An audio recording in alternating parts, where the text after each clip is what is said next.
In the traditional motion picture story, the villains are usually defeated. The ending is a happy one.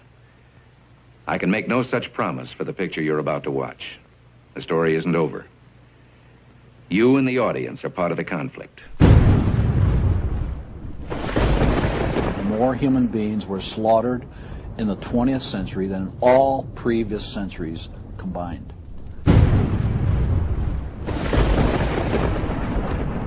We're talking a congressional record, 135 million dead.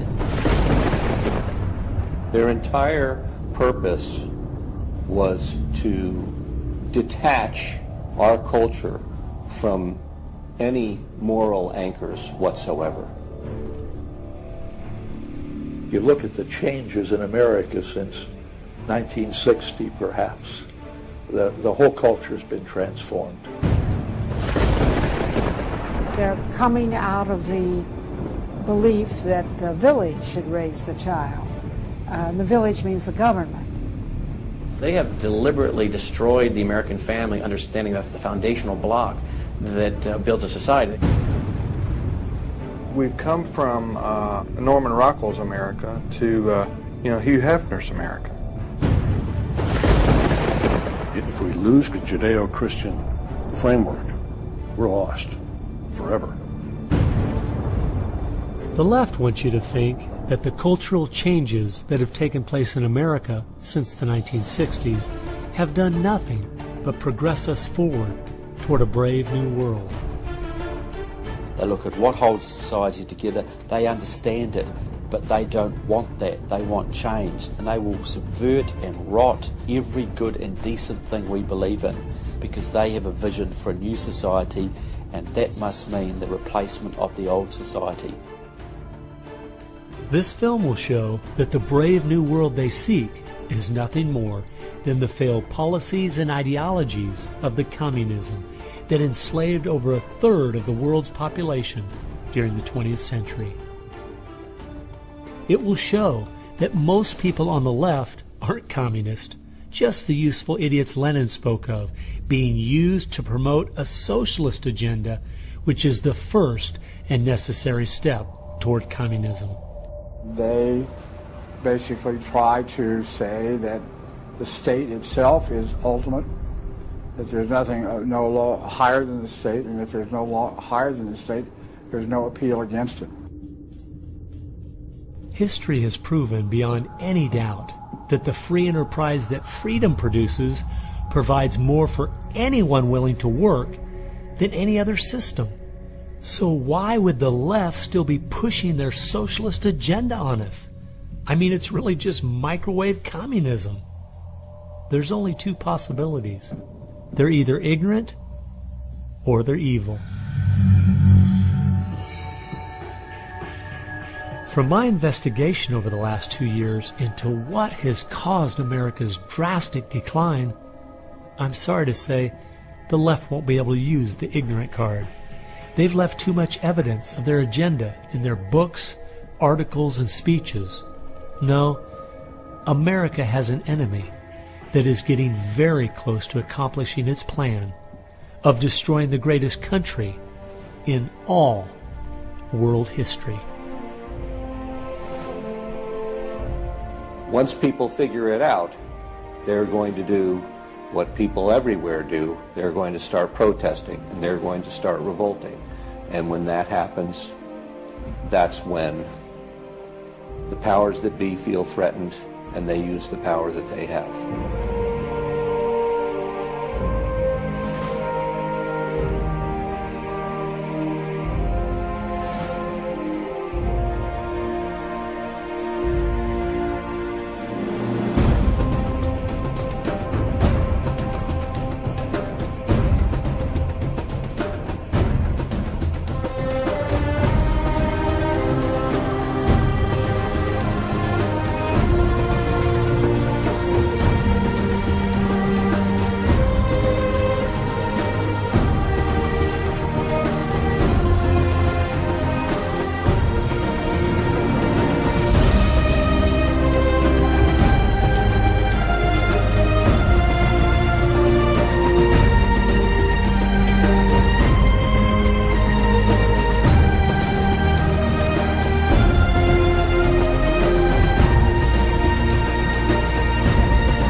This story really begins for me back in the summer of 1992. I got a phone call from an older gentleman I knew who was a writer, and he asked me if I'd go attend a meeting for him at the University of California, Berkeley. He told me that the Communist Party USA had recently split over differences of how to best take America down. Some were wanting to still work toward a violent revolution, while others were wanting to focus their efforts on using public policy to subvert America from the inside. He was curious what they had to say. I mean, after all, the Berlin Wall had just come down, the Soviet Union had dissolved, and the whole world was saying communism is dead. So why were they meeting, and what were they up to? I was in graduate school at the time, and the whole idea of slipping in undercover into a communist meeting sounded pretty neat, so I decided to go. The first surprise I had was when I walked into the auditorium. I was expecting it to be filled with college radicals, but instead it was 50, 60, and 70-year-olds, grandparents, professionally dressed with briefcases, and I realized this might be a little more serious than I thought. As the weekend unfolded, I listened carefully as they outlined their plan and agenda, and how they were going to infiltrate the institutions of America to influence us in the direction they wanted us to go. To destroy our families, they wanted to promote cohabitation instead of marriage. They wanted to try to get children away into government programs at the earliest age possible. And they also said they'd like to get behind the feminist movement because they felt it had been very successful in making women discontent with marriage and motherhood. To destroy business, they wanted to get behind the environmental movement. And in 1992, the environmental movement was very modest, but they thought it was the only vehicle capable of creating enough regulation and red tape to discourage business growth. And finally, to destroy our culture of religion and morality, they said, if we can get Americans to accept homosexuality, they thought it would begin to extinguish our traditional moral values Americans held. I remember thinking at the time, this plan doesn't seem very realistic. It's not something I'll need to worry about in my lifetime. It was 15 years later, I was appointed by the governor to be a state representative in the legislature. I'd only lived in my district for 2 years, so I thought it'd be a good idea if I wrote a monthly letter to the editor. Each month I wrote on a different topic. In January 2008, as I was contemplating what to write my letter on, I thought back to the meeting in 1992, and I thought of the goals they'd outlined and where America was today, and I couldn't believe how successful they had been. Our families were totally disintegrating. The environmental movement had become the most powerful force for destroying our free markets, and hate crimes legislation was being considered in Washington, D.C. that made it a crime to even say anything against the homosexual movement. I realized people needed to know what was going on. After I wrote this letter, within days, people were protesting at the Capitol. It was the feature story on the evening news. Controversial comments have state legislators buzzing tonight. After a freshman lawmaker alleges the communist agenda has infiltrated mainstream America.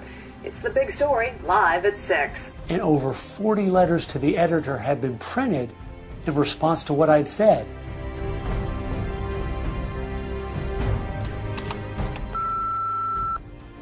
Hey, I just wanted to give you support on your newspaper article. Don't let them grind you down. Bye. I realized then I'd hit on something. One of the letters written in my defense stated that a book from 1958 had outlined a similar agenda. And this got my attention. The book was The Naked Communist by Cleon Skousen, who had been a former FBI agent. And inside the book it documented 45 current communist goals from 1958. And as I slowly read through the list, seeing how specific their agenda had been to subvert us on the inside, I couldn't believe it.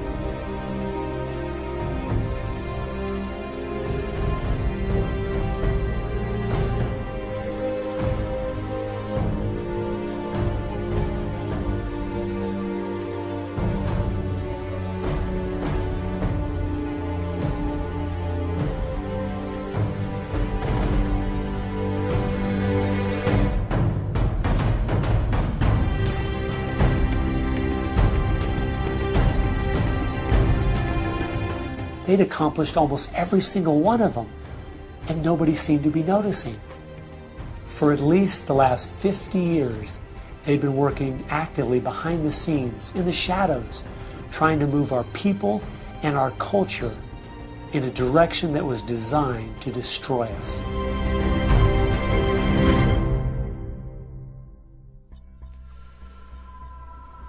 Someone needed to find out the truth of what had happened to our country.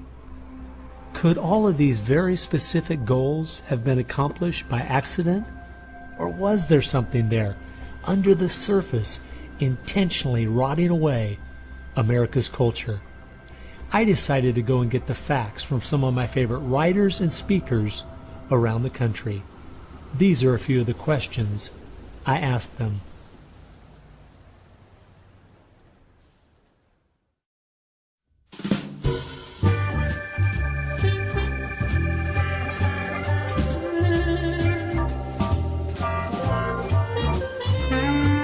The common myth is that communism is dead, but there are more Communist Party members in the world today than there ever have been. One of the things the communists are doing worldwide is not using that name. And so what we have is people with some of the same ideas masquerading in the United States under a variety of names.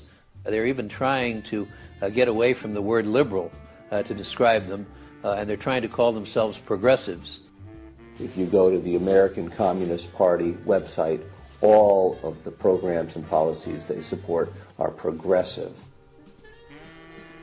So progressives are anything from a hardcore liberal to a communist to a socialist. They all call themselves progressives, and they all have broadly the same values and work together. J. Edgar Hoover is called the masters of deceit. And a good magician raves one hand in the air while he's doing his dirty work with the other hand. And while everybody's saying communism has died, they moved through much of Africa. Communism is resurgent in South Africa. Into South and Central America. Right now, 6 countries in Latin America are now communistic. We have communist China. We have Cuba, North Korea. We have Vietnam. It still dominates behind the scene in Russia. It's still very strong in Eastern Europe. It is strong in the EU. It is strong in virtually every country in the world. Whittaker Chambers said, communism succeeds because most people that promote communist causes are not communist. The useful idiots, that Lenin called them, it gives it an air of legitimacy it would never have if it was identified with communists and communism. So why has it been so easy for them to get people on the left who aren't communists to push forward their agenda? Once I looked at the political scale, it all started to make sense. On the far left, you have 100% government, and on the far right, zero government. Anarchy is no government and doesn't make sense at all. On the far left, you have socialism, communism, and Nazism. All systems that have a socialist form of government with only slight variances between them. Traditionally, Republicans were slightly to the right of center, and Democrats were slightly to the left. In recent years, though, through the radical influence of the media, Hollywood, and the multitude of Marxist professors in our universities, both parties have slid to the left, with the Democrats going so far they have openly joined hand in hand with the radicals. That's why they all work together. All the groups on the left now have the same goal, a socialist America. I thought we were over communism. I thought, okay, we won that battle. The Berlin Wall came down. Ronald Reagan won the day. We've got to look and see how he fought this, because we're fighting it again on American soil. Not hostilely attacking us like we feared in the Cold War. It is from within. And it has no opposition. None. And that's the frightening thing.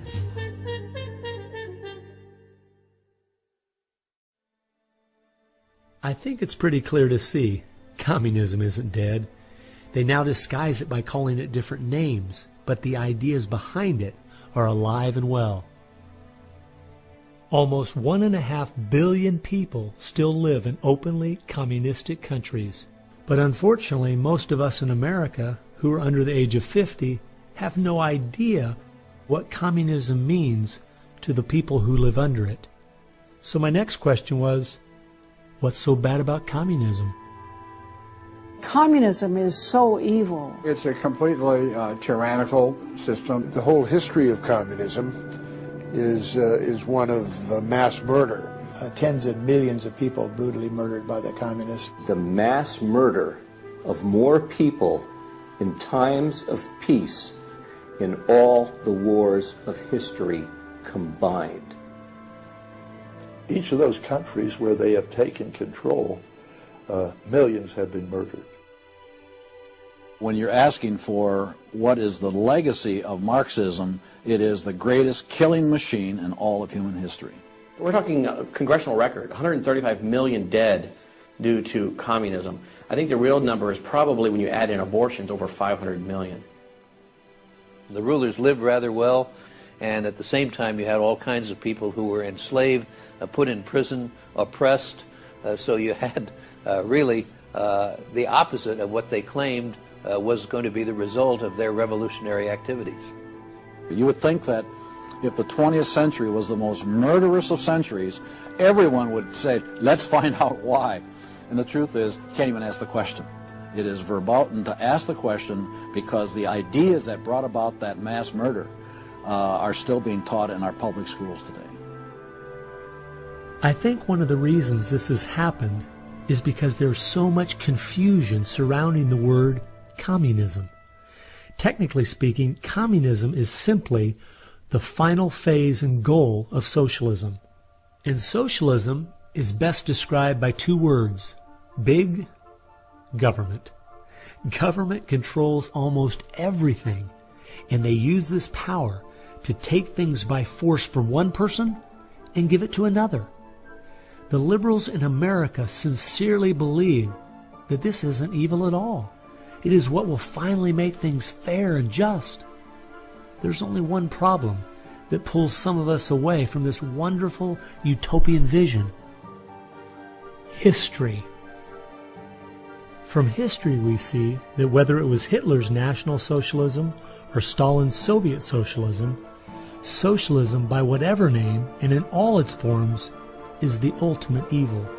Sooner or later, it destroys everything in its path: law, morality, family, prosperity, productivity, education, incentive, and finally life itself. The problem with socialism is that it creates the conditions for a Stalin or a Hitler to come to power.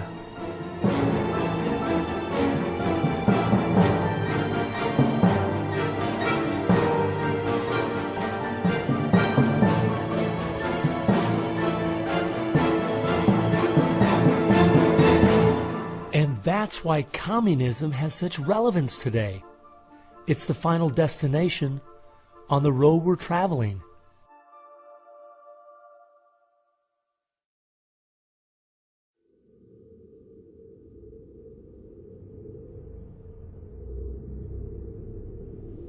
Friedrich Nietzsche tried to convince the world that God was dead. Charles Darwin tried to prove that humans are simply part of the animal kingdom. And Karl Marx realized that the philosophies of Nietzsche and Darwin would legitimize his own philosophy of communism. He knew their ideas would justify the brutality and slaughter that would be necessary to implement communism worldwide.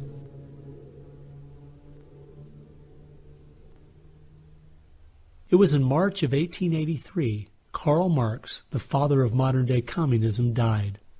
The assumption that communism would die with him was a logical one, since only 9 people attended his funeral. In October of that same year in London, England, a group was forming called the Fabian Socialist Society. The Fabian Socialists decided that they were going to socialize the world incrementally. They called it socialism by evolution instead of Marxist socialism by revolution. It always worked in tandem with the communists. Some Fabians were also communists. There was a bit of interchange in membership. The Fabian socialists are slowly but surely bringing about the socialization of the world. Europe is pretty well done. They are now working in Latin America. Latin America is not just socialistic in many countries. They're all already Marxist. You have hardcore Marxists in Venezuela, in Nicaragua. El Salvador just went communistic, and of course Fidel is sitting right there laughing at this whole thing. And we haven't even figured this thing out yet. We don't even know there's a red plague coming up to meet us. We think that we're just going to watch the cartoons on Saturday morning and everything will be fine. They had a lot to do with bad stuff happening. There are two things I found that gave me a good idea where the Fabians were really coming from. First of all, their symbol was a wolf in sheep's clothing. And secondly, George Bernard Shaw, who was a leader in the Fabians for almost 50 years, said, quote, "I am a communist, but not a member of the Communist Party. Stalin is a first-rate Fabian. I am one of the founders of Fabianism, and as such, very friendly to Russia," unquote. Fabians eventually begat the Students for a Democratic Society, which begat the Weather Underground, which begat basically the social changes that have happened in America in the last 40 years. Many of the SDS members from the 1960s still have an incredible influence on the direction our country is heading. One is the Reverend Jim Wallace, who was president of SDS when he was a student at Michigan State University. And yet today, he is the spiritual advisor to the President of the United States. They've been friends for many years. They go back to Chicago and the Chicago politics crowd. And during the Vietnam War, he was rooting for the Viet Cong to beat the United States Army. And when they did, he just couldn't believe it. He said it was one of the happiest days in his life. And another leader in the Students for a Democratic Society and founder of the Weather Underground is William Ayers, who has been a longtime friend and neighbor of President Obama. It came out in 2009 that Obama's book, Dreams from My Father, was even written by Ayers. So the influence from the Fabian Socialist Society goes right into the White House.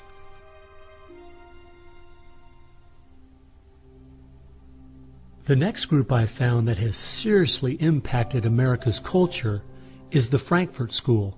The Frankfurt School was a sort of an outpost in America of European socialism. Willy Munzenberg, with a few other Bolsheviks, founded the Frankfurt School. The two leading members are Herbert Marcuse and Franz Neumann. Franz Neumann was, in fact, a Soviet agent. Their entire purpose was to stand the entire educational system of the West, and the United States in particular, on its head. Bertrand Russell, who worked with the Frankfurt School, said, "By using psychological techniques to teach the children, we will be able to produce, quote, an unshakable conviction that snow is black," unquote. They established a school here. With the help of John Dewey. He helps bring these German intellectuals to America in 1933, drop them down at Princeton, Berkeley, Brandeis, to go after education and media. Included in those goals were the teaching of homosexuality and sexuality to children, the promotion of excessive drinking, and destruction of religion in the United States. That was a big one. And they basically started the social rot. Willy Munzenberg said, "We are going to make the West so corrupt it stinks." I love spending time with my family, July 4th, baseball, and apple pie, and my mind can't even comprehend that there were groups of intellectuals back in the 1930s plotting and planning how they could make America so corrupt it stinks. There are certain lines and certain limits, and the left has always pushed it as hard as they can, as far as they can, and will protect any pornographer, any deviant, any any negative cultural form they can find, basically to degrade the culture. And that goes right along with the feminism of today, which was part of the Frankfurt School's desire to destroy a patriarchal society for a matriarchal society. In other words, remove the father as the loving provider, discipliner, discipler, leader of his home, where you instill virtues and integrity and modesty. That's been broken down on purpose because they knew if they could destroy the family, they could destroy a nation. And instead of having a father who leads and disciples and protects the home and provides for the family, the government steps in as a nanny state. The Frankfurt School developed the concept of cultural Marxism. Penetrate the culture, take it over, and then everything else will follow. And of course they did that, and today we've had a complete cultural revolution. As many people in America are familiar with the phrase "make love, not war," that actually came from Herbert Marcuse, who was with the Frankfurt School. So these guys went after education, they went for media, and they've been very successful in changing the entire worldview of Americans through what they call political correctness, but it's really cultural Marxism, with the goal being to destroy Christianity, then create chaos, and then move to their ultimate goal, which is from cultural Marxism to traditional Marxism, which is socialism. Most of the strategy to remake America from within started with Antonio Gramsci, who wrote over 2,000 pages back in the 1930s outlining how to take a Judeo-Christian culture down from the inside. The plan he suggested has been the main focus of the left ever since. Antonio Gramsci was a neo-Marxist philosopher. Antonio Gramsci was an Italian communist. Antonio Gramsci is probably the biggest troublemaker in the world. He's probably got more responsibility for our social ills than anybody else on the planet. He knew of the importance of undermining the morals in the character of this country. Because America had a strong Christian heritage, you had to attack the culture. You had to change the culture. Even to pornography, into areas that most people normally wouldn't accept. He said that we're going to destroy the West by destroying its culture. We're going to infiltrate and we're going to turn their music, their art, and their literature against them. That means that you penetrate the universities, you write the books, the novels, the poetry, the music, the book reviews. And once you control the culture, then you can sort of shape the thought of rising generations. He differed with Marx. Instead of, for example, destroying the church and the other basic institutions, he said infiltrate them and use them to change the culture. What Gramsci had to say was that this is the way that government is perpetuated and society is perpetuated is through these churches, because they set the standards, they set the framework of the way people live, of rules, how a family should be structured. He didn't want a revolution on the streets that would be overturned by the police the next day. He wanted to change society over the long term so that we'd have a revolution without us even realizing it, basically. And the communists have been very effective in promoting their ideology in Hollywood, in the mass media. And I think he was quite right. I think that's exactly what has happened. I think that's the way it's worked. I think it's working that way now. And that's where a lot of these people come from. And that's been the big success story of communism in the last 50 years. It's the professors, it's the educationalists, it's the journalists. They are the shock troops, the Gramscian shock troops of the future. And one of Gramsci's all-star disciples, Saul Alinsky, became one of the most influential radicals of the 1960s. Well, Saul Alinsky was a prominent radical in 1930 Chicago. He worked closely with the Communist Party. He used to go down and train at the rifle range with Leon Dupre, who was later a mentor of Barack Obama. And they used to train to shoot because they knew the revolution was just around the corner.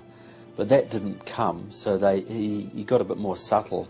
Well, Saul Alinsky called for a community organizer to stir things up, to create agitation. In fact, he said you'll be accused of being an agitator, and that's exactly what you are.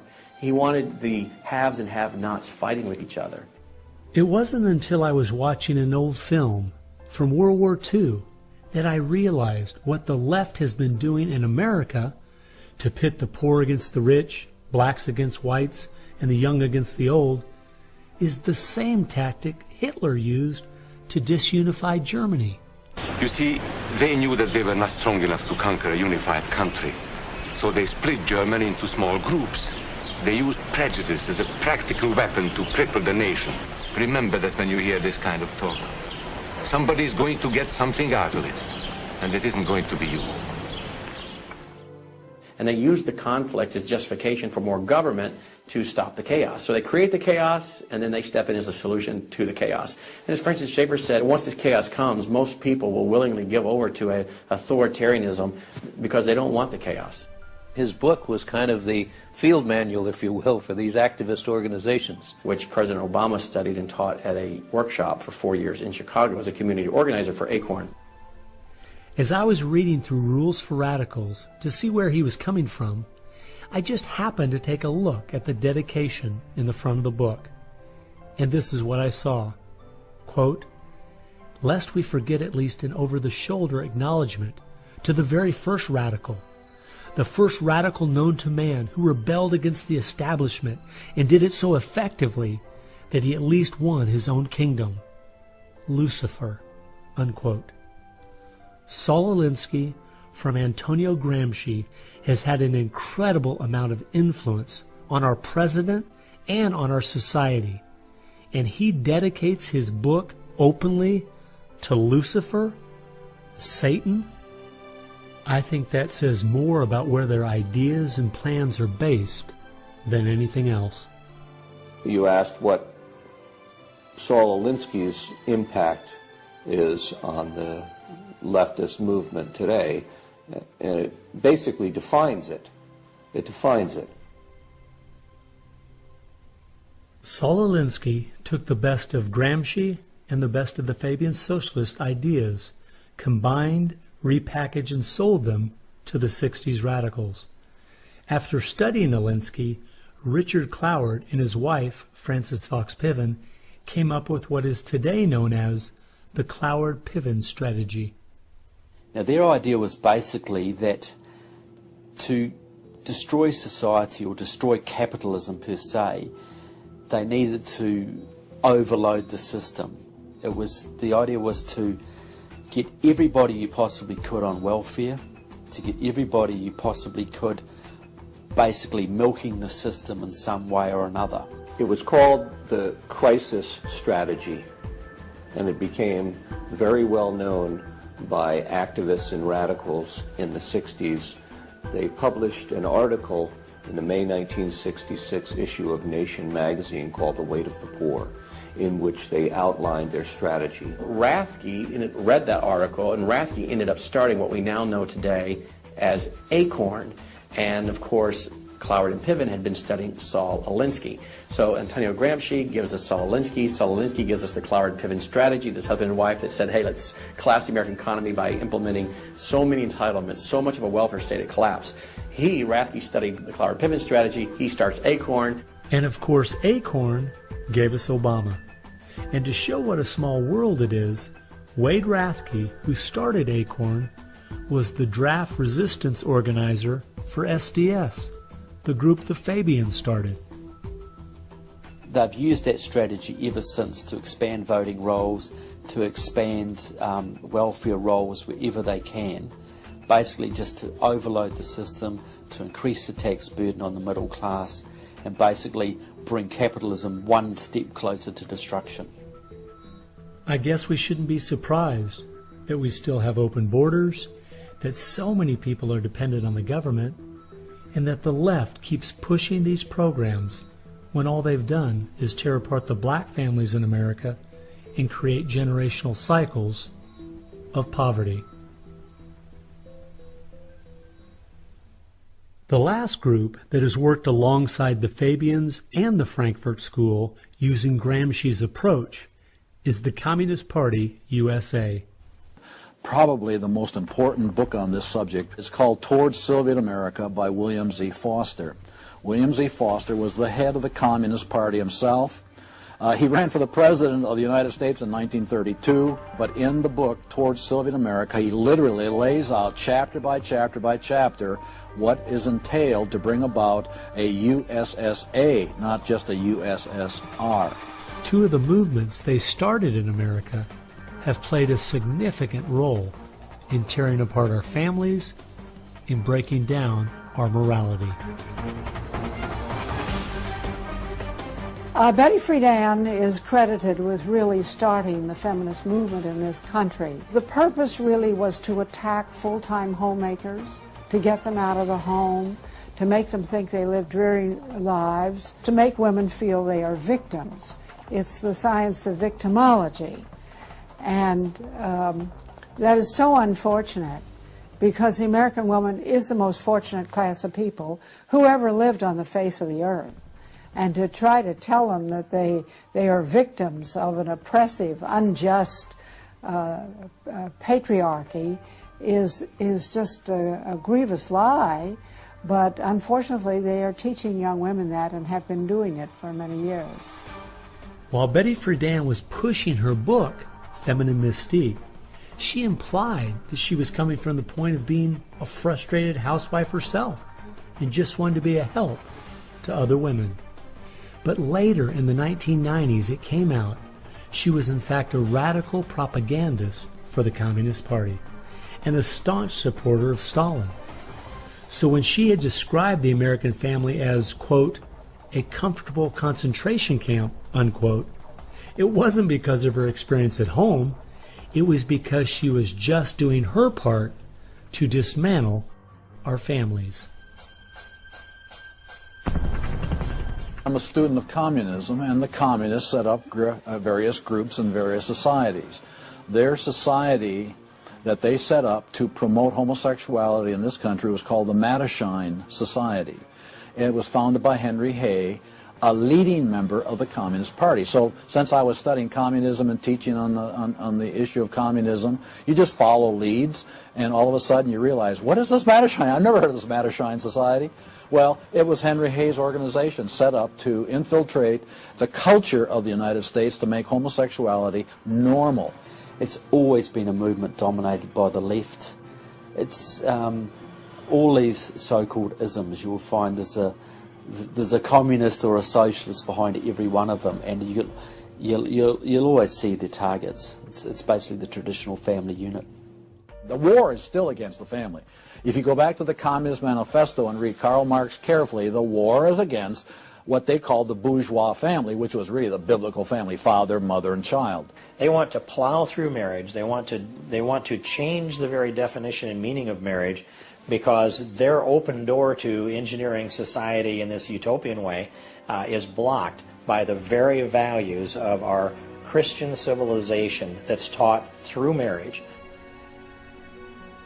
And so the left just has got to destroy the family, because if there's any one thing that will prevent the left from carrying out its agenda, it's healthy and strong nuclear families. And so from the Fabian Socialist Society to the Frankfurt School to Antonio Gramsci and the Communist Party USA, from these four you will find connections to almost every left-leaning person and organization in America. Their influence has been incredible.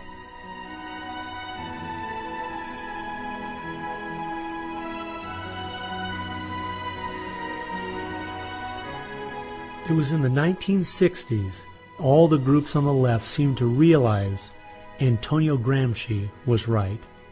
In a Judeo-Christian society, you will never be able to persuade people to rise up in a Marxist revolution and start killing each other off.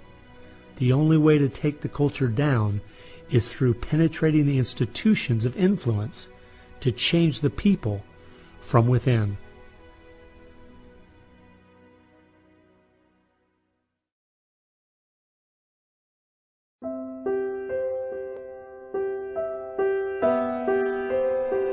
I guess the biggest surprise I had while studying these four groups was seeing that a large part of their agenda was trying to make us an immoral people. The communists knew in the 1930s and since that time And the leftists know today that if you can break down the cultural traditions, the basic rules of morality, then it's much easier to move people in different directions that are counter to the good of society. They recognize that it's all part of the same fabric. Their ideologies all work together to break down families, to break down the sanctity of human life, the value of human life, to break down the idea that there is a God that we are accountable to. They essentially are validating the Judeo-Christian worldview by the very things they attack. Because in their effort to destroy our culture, they know that they have to go after the very things that the Judeo-Christian tradition honors and values. Morality, belief in God, faith, the importance of family, the sanctity of life, the sanctity of marriage.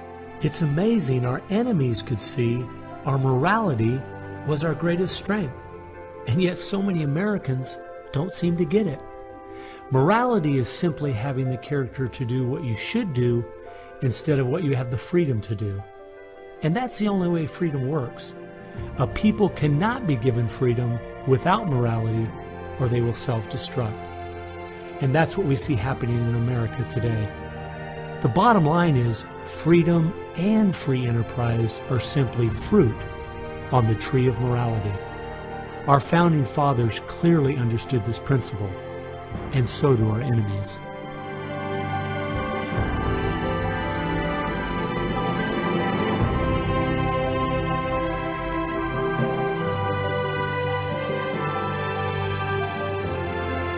There is an important fact we need to face.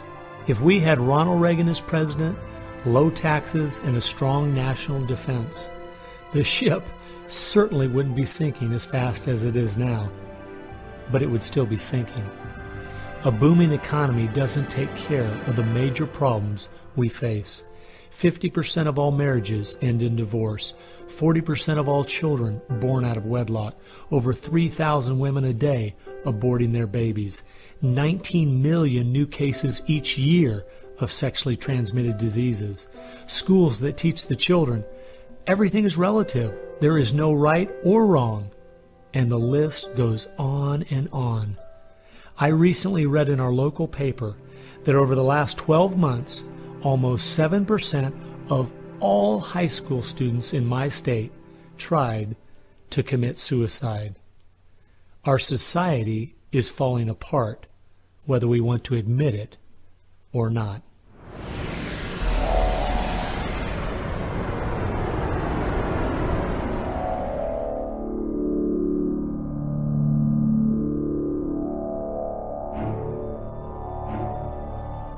Karl Marx had the insight to see that dethroning God and destroying capitalism went hand in hand. As you attempt to dethrone God by erasing the morality in a society and destroying his institutions, the family and the church, you are destroying capitalism. Because as the families fall apart and the church loses its influence, society starts to crumble. And then government has to expand to pick up the pieces. The question, as Whittaker Chambers put it, was God or man? God or man? Karl Marx was an atheist. Marx's philosophy was that people existed for the benefit of the state. What Marxism did and does, and all the other isms of the modern era, is to try to dethrone God by deifying man. You have to discredit God. He's your competition.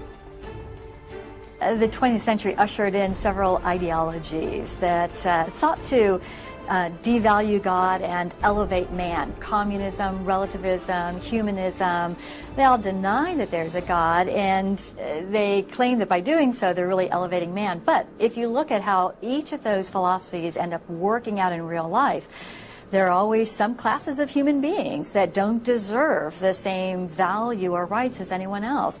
To turn it around, to believe in freedom, the way we have been raised, you have to believe that there's something precious about every human person. And of course that's from the Bible. Imago Dei, we are all created in the image of God. Therefore, Every human being is entitled to respect and dignity and freedom, and that is distinctive to biblical religion. You don't find anywhere else. Almost all the ideas that have made America such a unique and great country our founding fathers got straight out of the Bible. I guess that's why the left only has a problem with one religion, biblical Christianity. They never complain about separation of church and state when it comes to Islam, Buddhism, Hinduism, or any of the other religions. In fact, a couple years ago, the Dalai Lama came to my town, and during the school day, at taxpayers' expense, thousands of our local school children were bussed in to hear him talk. I wonder if they would ever do that for someone like Billy Graham.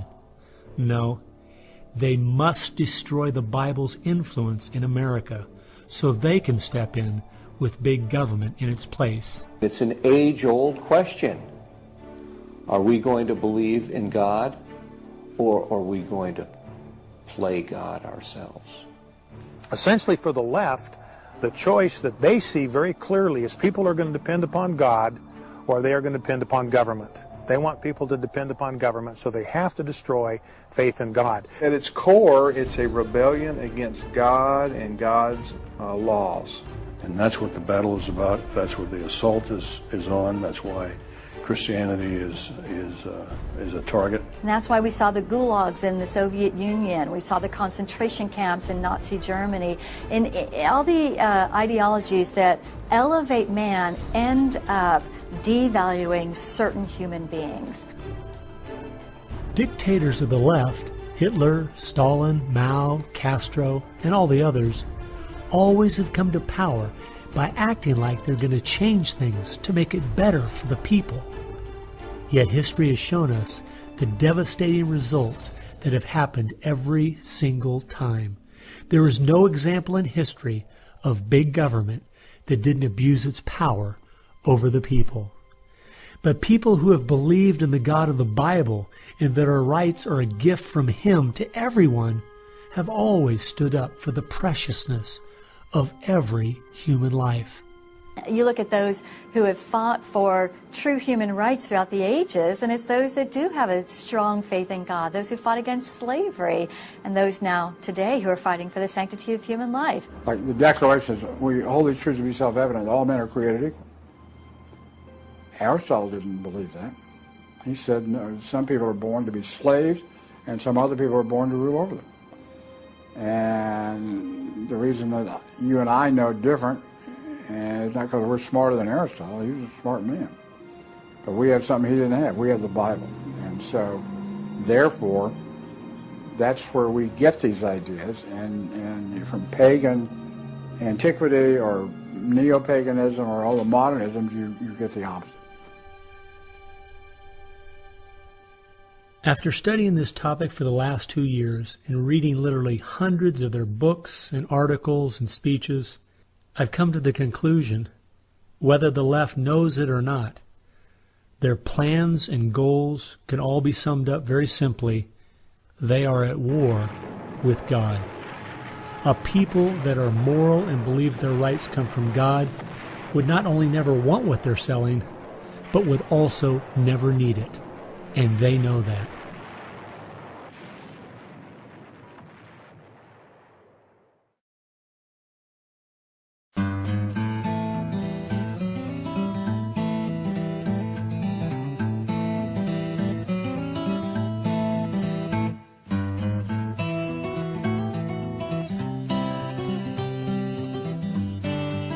It's obvious if you're trying to subvert a country, you want to control the news. You want to control public opinion. A lot of people realize, well, there's a biased media, and most people know that. Even the Washington Post admitted it. Yeah, we were biased for Obama, so what? And when you enter into the equation, so what? That means the biases, the opinions of the reporters enter into what is news. They decide whether you have a right to know. And it's no longer a bias. They turn from just political bias to activism. They go to the places that influence, or I should say, where they can have leverage. Generations of journalists have been trained to interpret events, interpret the news, not report the facts, interpret the news. They do not deal in facts because facts aren't effective for them.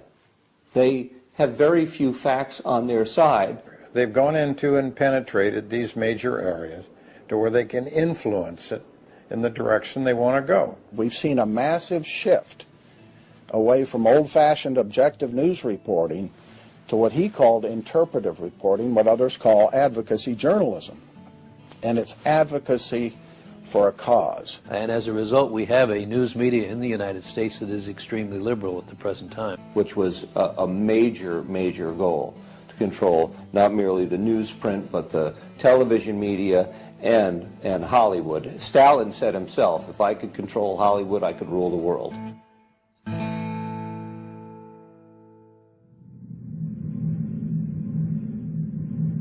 Children are always the first targets of anybody trying to bring down a system.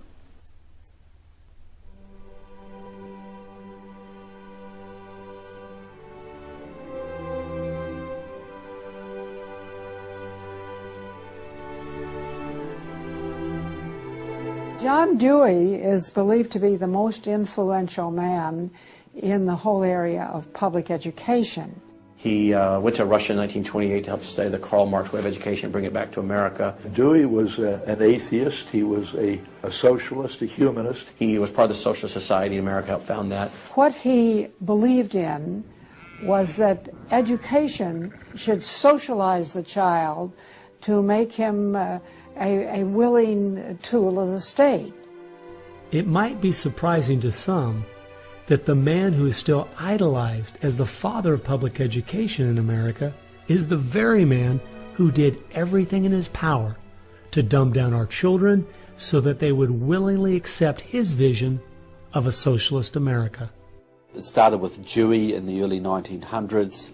It expanded, really expanded since the 1960s. The hard left gets control of the teachers' unions and the training colleges.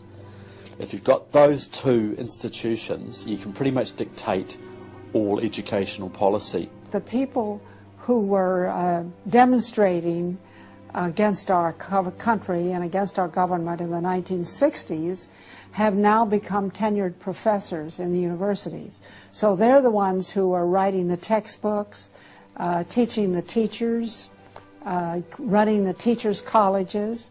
And it's self-perpetuating, because once you have the universities, then you train more cadres and more and more and more. They discovered that they could do more to remake our country by going into the schools than they could by throwing bombs. I believe the average patriotic American underestimates the importance and influence education has on their children. That's how the large majority we had in 1980 to elect Ronald Reagan in a landslide has been lost. It's not because the other side has had lots of children. No, they're aborting theirs. But instead they are capturing ours through the propaganda they teach them, 7 hours a day for 13 years, and even longer if they attend college. We are losing most of our children to the other side because of the anti-American, anti-God, and anti-free enterprise rhetoric they are filled with in the government schools. Government schools are not teaching basic reasoning processes. They're not teaching logic. They're not teaching actual data of history and science and mathematics. And if your education is rather limited, then you're inclined to believe that government can be the solution to your problems. When you look at the desks in the schoolroom, you'll find 4 together, or maybe a table, they sit around a table.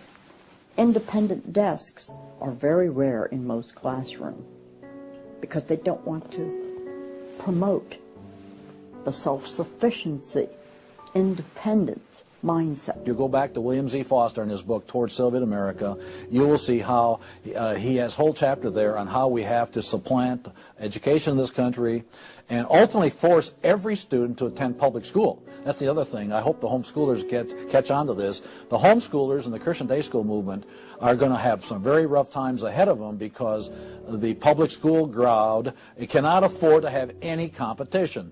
And they're being given plenty of competition by the homeschoolers right now. You see the effects of that in lowered educational standards. There's no more studying of the classics or studying of the civics or, you know, how the US Constitution was formed. It's all progressive education. It's all based on the identity politics, the isms, the current trend, the isms, environmentalism, racism. They're training them for the collective, and a collective mindset and a dependency mindset. And it seems that they, again, want to have people be uneducated, so then they do become wards of the state. They're dependent on the government to provide everything for them. It's under 10% of kids believe that there is an absolute right and an absolute wrong. And why are we surprised? We've sent our kids into this government system that indoctrinates them, that teaches them about tolerance and diversity and multiculturalism, and not about reading, writing, and arithmetic, not about what our founding fathers had to say. It's consequences. Few would argue that the education the children are receiving in the public schools is pathetic at best. But with the amount of tax dollars we spend each year, over twice as much as it would cost to send the students to private school, why do we allow this to continue? The group that my investigation led me to, that seems dedicated to making sure the children don't get a good education, was a real shocker. The schools are pretty much controlled by the Teachers Union, the National Education Association. If you look at their platform and goals, you would think they were a socialist or almost communistic organization. They are for the entire feminist agenda, starting with abortion on demand, tax-funded abortions. They're for the whole gay rights agenda. They're for the whole globalism agenda. They are extremely anti-parent. It is an effort to get the children to abandon the values of their parents. National Education Association has no patience, tolerance, or use for traditional teachers. They're looking for people who want to be agents of change. They want to throw out all the lessons of history, and really it's an attempt to then impose their own views and ideas onto people, get them to act as activists. If you control those institutions, then you can control everything else. It's all public schools, all for their jobs, and they have gotten behind all of the radical kinds of curriculum that's being introduced. They're for it 100%. They've had a tremendous effect on public education. It's not positive. We also see immorality being promoted through our schools. The kind of sex ed curriculum that is being used and paid for with our tax dollars would shock most parents. I think one of the main problems we face is parents naively thinking that the schools are the same today as they were when they were young. They don't realize there is a battle going on in this country for the hearts and minds of our children. The game is between 15 and 25 years of age. That's the whole game. If you're over 25, the chances are they're going to put a few pennies towards you to corrupt you. But their game right now is to corrupt the 15 to 25-year-olds or less. And right now they're down in the first grade with Heather has two mommies, Daddy's roommate, gay pride parade, and now by 8th grade they'll pass out condoms in school colors because that's so patriotic. And it's perfectly obvious that you get a hold of the child early, you can change his values away from his parents' values and get him to follow you. And they're very open about saying that. The National Education Association has passed resolutions saying they want children from birth. Isn't that interesting? The Communist Manifesto also thought the state should take control of children at birth. The left has always been good at disguising their real agenda by coming up with phrases made from words we are very familiar with, but then giving them new definitions. Social justice is the current phrase of choice and is being used to teach children the failed Marxist ideas of yesteryear are what they should strive for today. We see social justice curriculum today, which is the buzzword for communism, socialism, Marxism, which Bill Ayers is teaching. It's in many of our colleges, and the social justice curriculum is being taught in high schools all over the nation. Justice is good. If you then start calling something blank justice, then you're modifying it. And what it really means is, I think, taking from one group of people and giving to another group. So I would call it socialism. And it's used to break down the differences between the way things are done and the way it should be done. So when they're teaching social justice in the schools, they're not talking about free enterprise and capitalism and individual self-responsibility, all the things that made America great.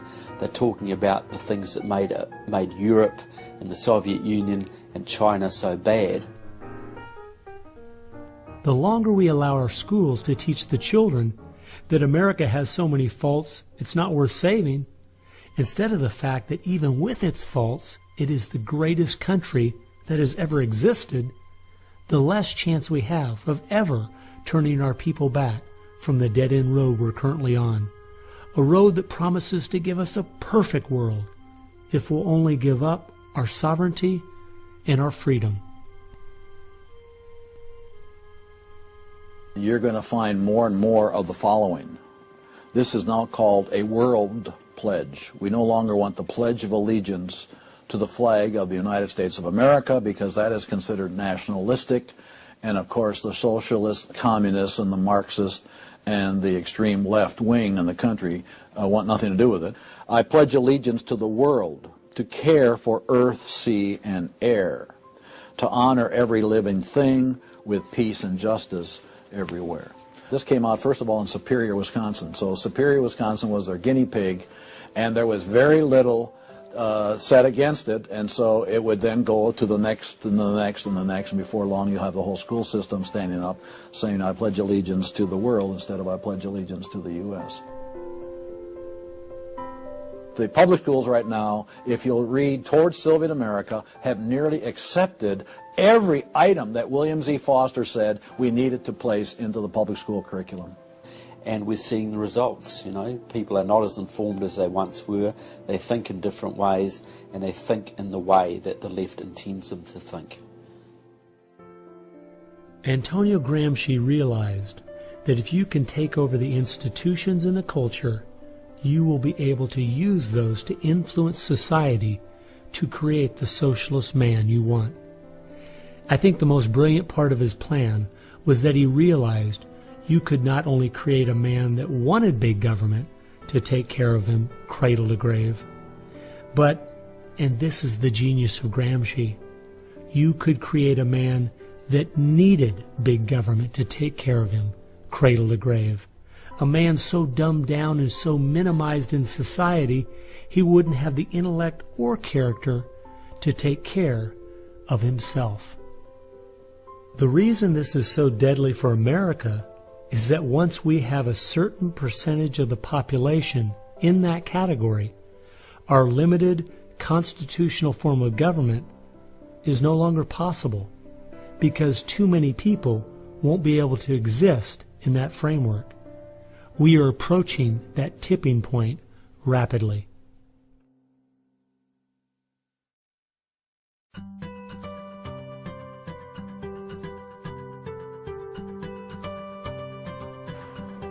If you can persuade people that government should be in control of the distribution and use of energy, you can persuade them, or rather, you have persuaded them of the necessary and sufficient condition for government control of the most intimate aspects of our lives. One of the main thrusts of socialism these days is obviously through the environmental movement. You know, one hates to pick on Al Gore too quickly and easily, but I read the whole of his book, Earth in the Balance, Ecology and the Human Spirit, back in 1992 when it was first published. And if you know anything about the history of political philosophy, You read the last chapter in that called A Global Marshall Plan, and you understand that there is no way to implement what Al Gore was calling for in 1992 in that book, except by means of totalitarian world government. Patrick Moore, who was a co-founder of Greenpeace, and he was a very dedicated environmentalist, quit Greenpeace when he realized that it had been captured by radical leftists who were intent on using the environmental movement as a vehicle to destroy capitalism. How many factories work when there's a power outage? None. You want to hurt business, you want to drive down industrial production, you just drive up the prices of energy, you just diminish its availability, and the easiest way to do that is to make people scared to death of the cheapest forms of energy, which are fossil fuels, oil, coal, natural gas, and nuclear energy. They had already made people afraid of nuclear because of irrational fears of nuclear reactor meltdowns, which were physically impossible anyway. But then they had to figure out a way to make them afraid of fossil fuels. Well, the way to do that was to say they're going to cause catastrophic global warming. So I used to think this was just one great big distraction. If they want to put their energies toward the environment, but now I see that this is now being turned around and used as a tool to further a socialist agenda. Charles Rubin, a political scientist who wrote the book The Green Crusade, has told this story extremely well. Environment comes from a French word meaning surroundings. Well, now, what is surroundings? Everything around you, right? And so, as Rubin points out, environmentalism is literally everythingism. And so, if you were a socialist committed ideologically to the notion of government having control of everything about our lives, and you saw that you were losing the contest in terms of the creation of wealth and its distribution to capitalism, you had to find some other basis on which to promote your vision of government and to pursue its implementation. Environmentalism, or everythingism, was the perfect card. In December of 2009, when the ClimateGate scandal broke open and it became public that even the leaders of the movement knew the whole global warming idea was a farce, it wasn't them just having bad data, we as Americans knew once and for all that this movement was simply part of their agenda.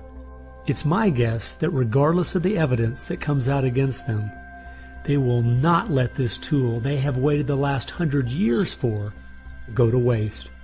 A tool that gives them the absolute power and control they want, but allows them to get it under the guise of saving the planet.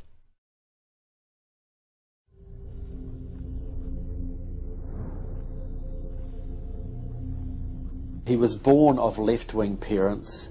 He was mentored as a young man by a Communist Party member called Frank Marshall Davis.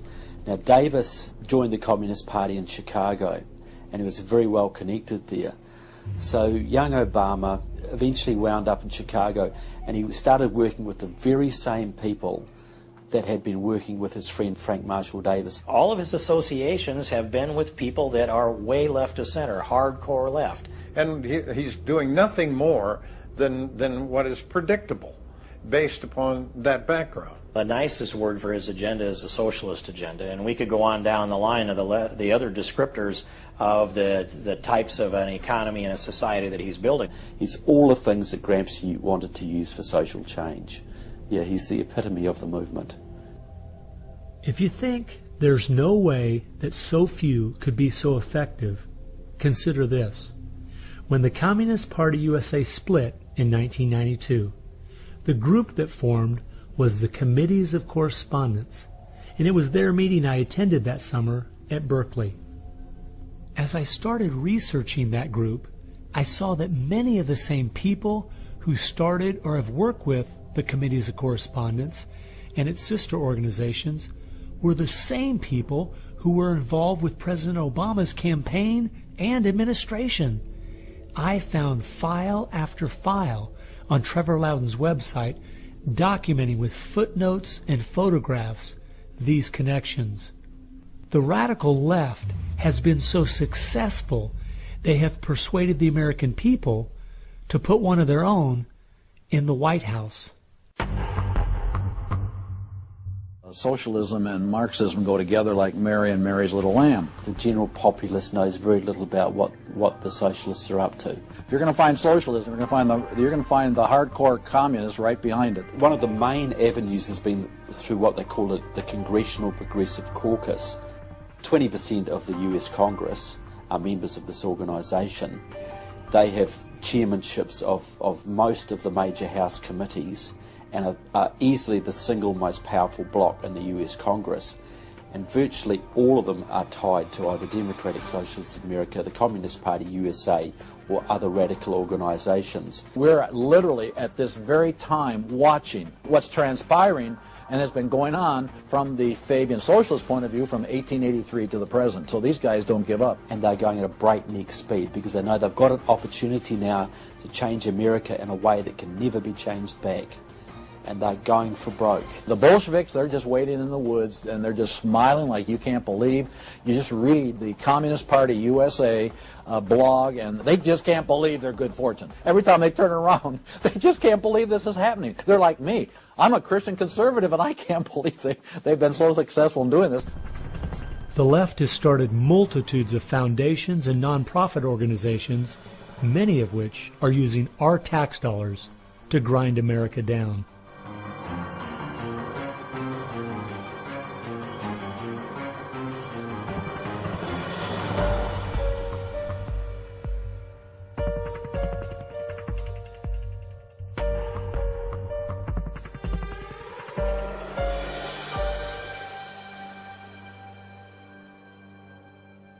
They use all kinds of patriotic words to masquerade an extreme leftist orientation, which, if anything, would enslave the people in the same kinds of things with the same kind of ultimate results as communism had. The communists will let the socialists go so far, and then ultimately the communists really turn on their fellow socialists and they wipe them out too.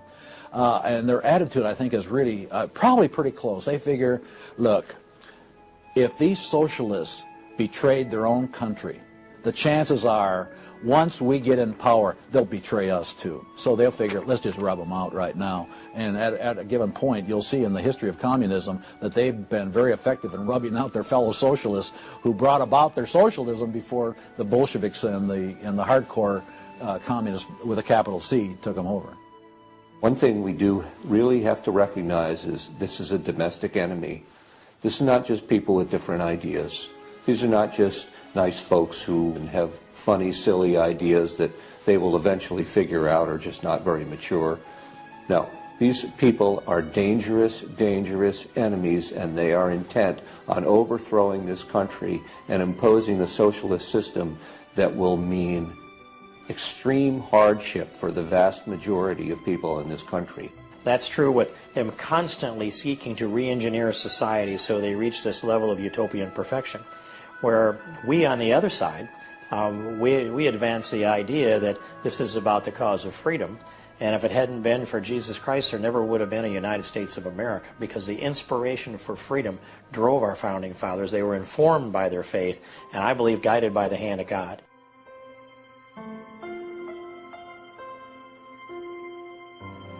No. No. Perhaps treacherously close.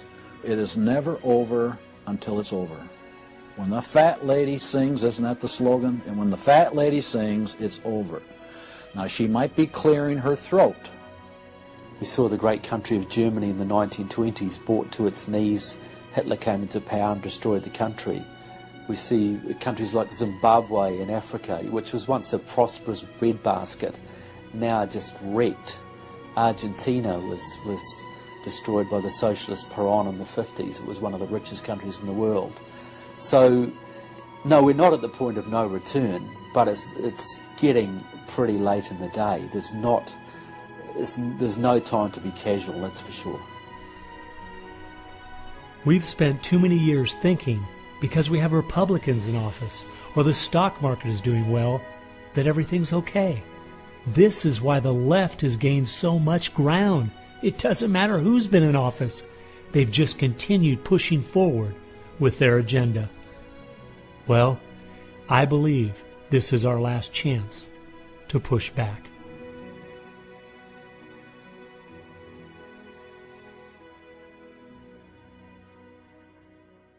If people are looking for something to do, we have our work cut out for us. I believe one of the things that we can do that will have a profound impact in changing America is praying. As soon as we get off our knees, we need to get on our feet. Become educated about what's going on in the country. Spend time reading, understand their philosophy and their goals. They have to master this documentary. They have to go over it a dozen times. It might be having a monthly movie night with family and friends, watching one of the many great documentaries out there about what is going on in our country.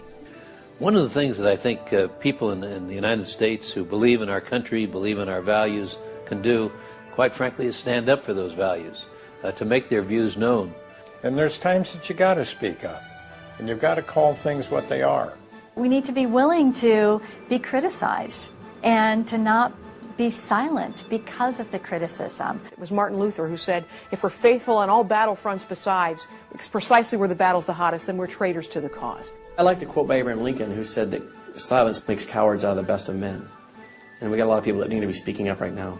We have an obligation to speak the truth about the policies that are taking us 180 degrees from God's will. Expand within your church. Expand within the people you have contact. Bring them up to speed and knowledge on what's going on.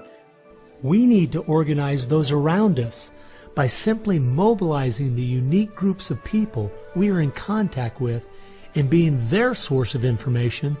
We can have an extraordinary effect. Lenin said that the organized minority will beat the disorganized majority every time.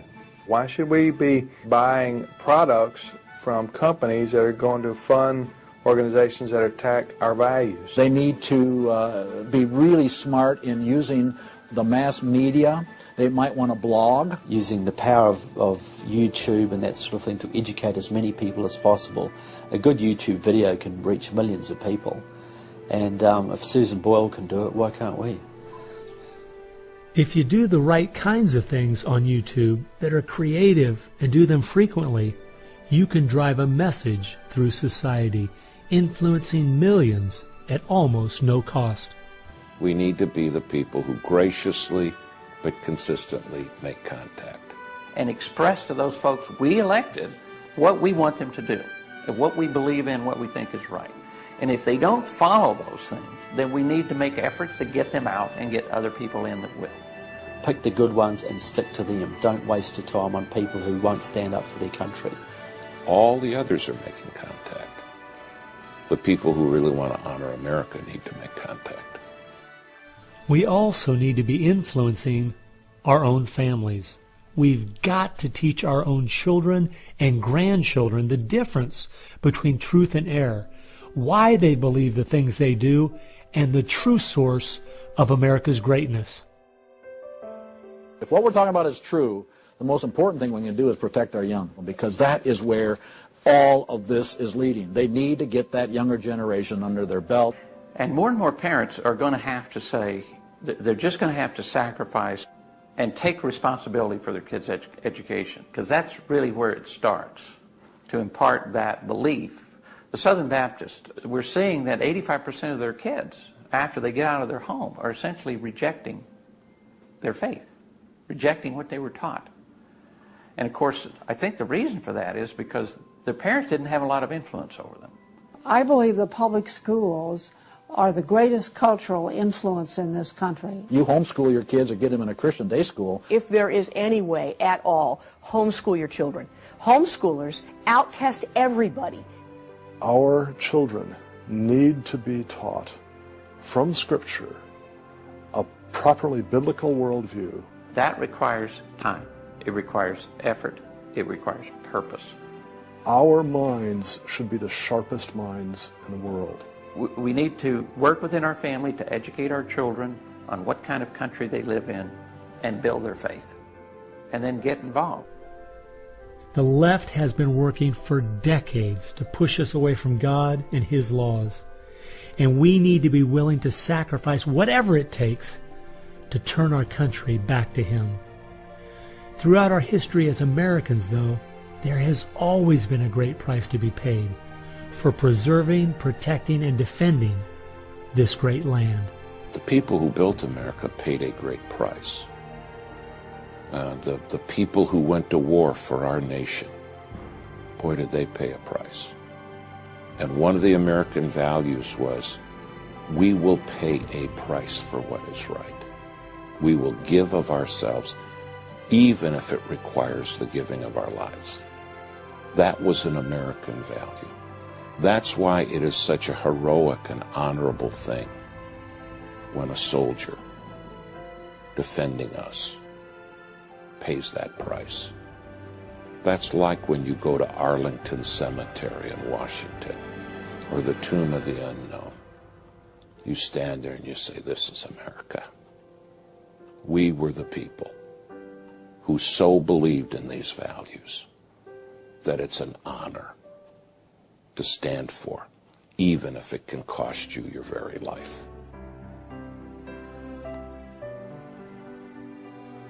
One thing I think we do need to remember, though, is that as we look at those we consider to be heroes in the past, they weren't people who just went along with the status quo. They weren't people who were just saying what was accepted at that time in history. They were people who were rising up above the evil that was being committed in their culture at that time. That's why they were heroes, because they weren't like everyone else. Never, ever lose sight of the power of one individual American. They can have an unbelievable magnifying effect just by the very fact they make up their mind to do so. The hope is in this, as Francis Schaeffer said, that as the dull ache of the human soul can no longer be filled with material prosperity, people are going to turn to spiritualism, whether it be pagan spirituality or biblical Christianity. We know, according to the Denver Post, June of 2008, pagan spirituality is doubling in America every 18 months. So we better get out there, because I'll tell you, pagan spirituality and Christianity will both get you to God, but one will get you there as your judge, as your Savior. If we humble ourselves, we fall to our knees, if we seek His face, we pray, and we turn from our wicked ways, then we have a chance for God to hear from heaven, to forgive our sins, and heal our land. And if we are being judged, then we need to use this as an opportunity to show people that this judgment in this life is nothing compared to the judgment that's to come, that's eternal, and really make them understand the importance of fleeing God's wrath by accepting Him, repenting of their sins through faith and repentance. I believe that's the only chance, the only hope we have as a nation. Hope is not found in rhetoric. Hope is found in God, the God of creation. And you know what? Our founders were in covenant with that God. You need a dedicated, informed, praying Christian making things happen and being determined to do so.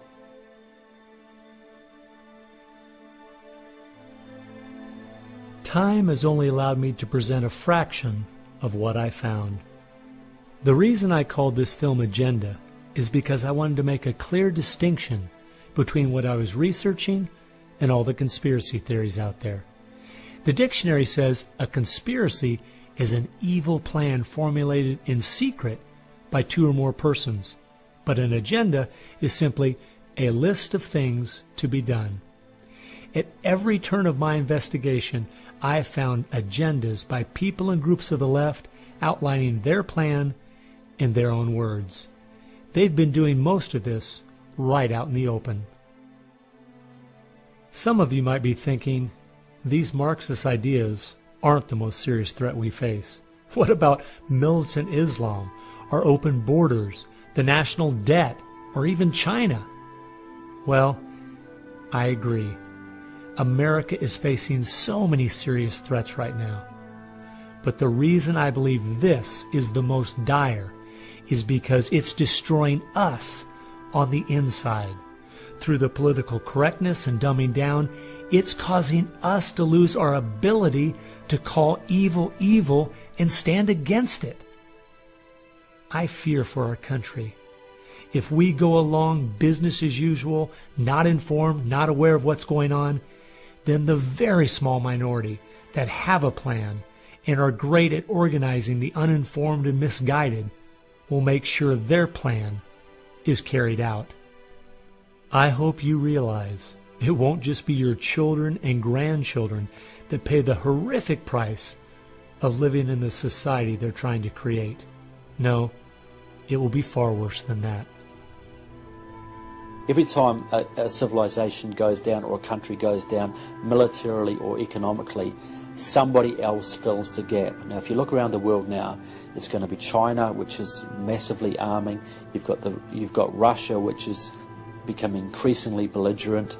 You've got the radical Islamic world, which works hand in glove with the Russians and the Chinese all the time. You've got a virtually red Latin America. You've got a neutral socialist Europe. So America hasn't got a lot of friends left in the world. Now, that's just not going to affect America. That's going to affect every single remaining country in the free world. Who's going to stand up to China if America doesn't? Who's going to stand up to the Russians? Is Europe going to do it? Australia, New Zealand, Canada? Not a chance. If America, and this is the point I think Americans need to comprehend, if America goes down economically, it will go down militarily. If America goes down militarily, we all go down.